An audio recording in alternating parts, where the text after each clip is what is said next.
So my name is Maria Chait. I'm a senior research fellow at the UCL Ear Institute, and my research is funded by Deafness Research UK and by the Wellcome Trust. And my work is about understanding how hearing works in normal listeners.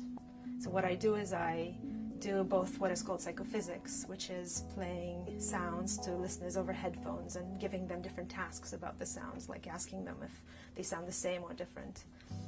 And what I also do is I do brain imaging, so that involves putting listeners into a brain imaging device, playing sounds to them, and then trying to understand, without opening their brains, how these sounds are processed, which brain areas are activated, and what could go wrong when these brain areas are not working properly. So to understand the role of the brain in hearing, it is useful to consider a little story. So imagine you're standing by a lake, and imagine there are two little channels dug on each side of you, and you place a little object like a petal or a leaf in each channel. And now imagine somebody throws a stone into the lake, and the stone generates ripples in the water that propagate towards the channels and make the leaves move up and down.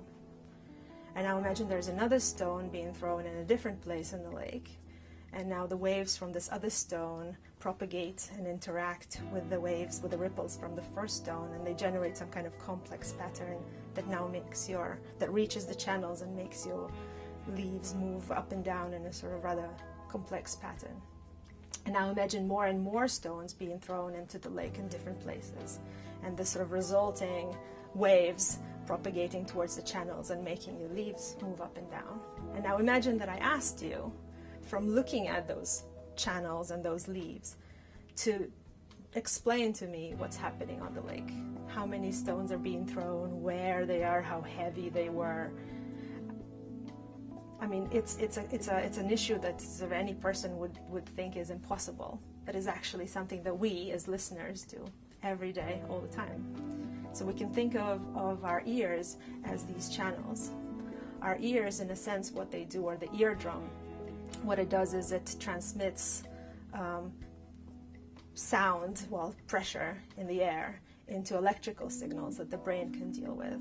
And the rest of the work, making sense of what the sound pressure contains, is something that the brain does.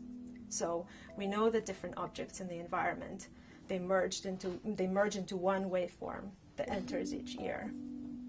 And in order to make sense of the world, what we need to do is separate this waveform into different objects. We have to be able to know where they're coming from and be able to recognize them. So know what it is.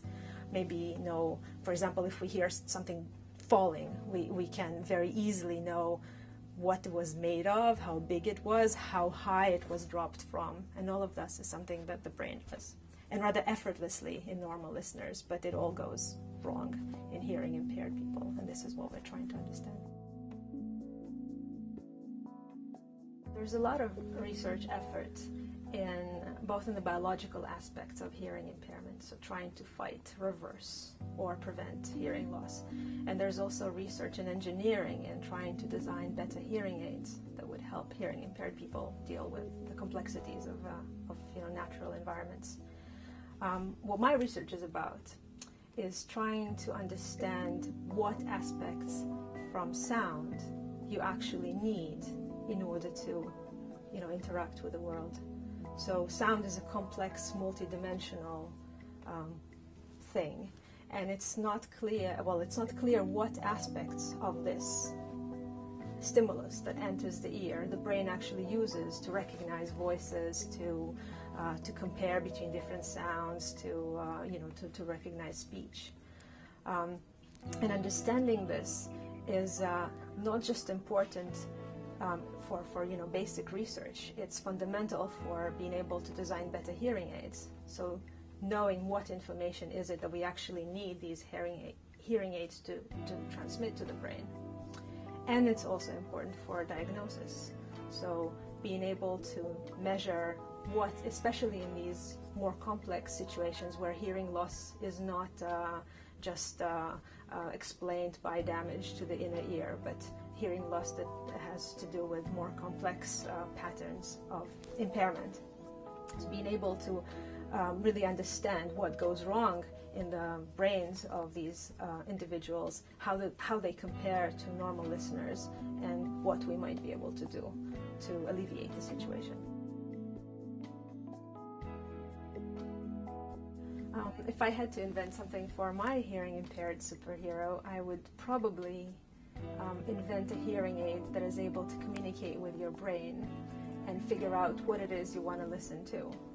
So one very common task in listening is being able to prioritize and shift attention from one sound to another. So sometimes I want to listen to the TV, so I ignore everything else and listen to the TV, and the other time I want to listen to my friend, so I now ignore the TV and listen to my friend. And this is something that hearing impaired individuals, especially those that benefit from hearing aids or cochlear implants, are unable to do very well.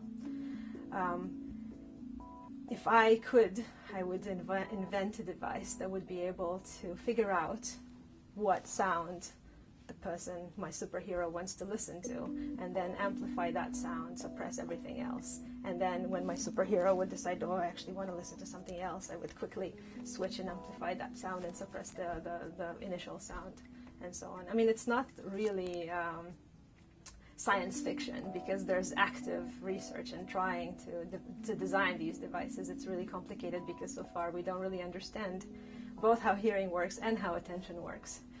But hopefully in the future this will be possible.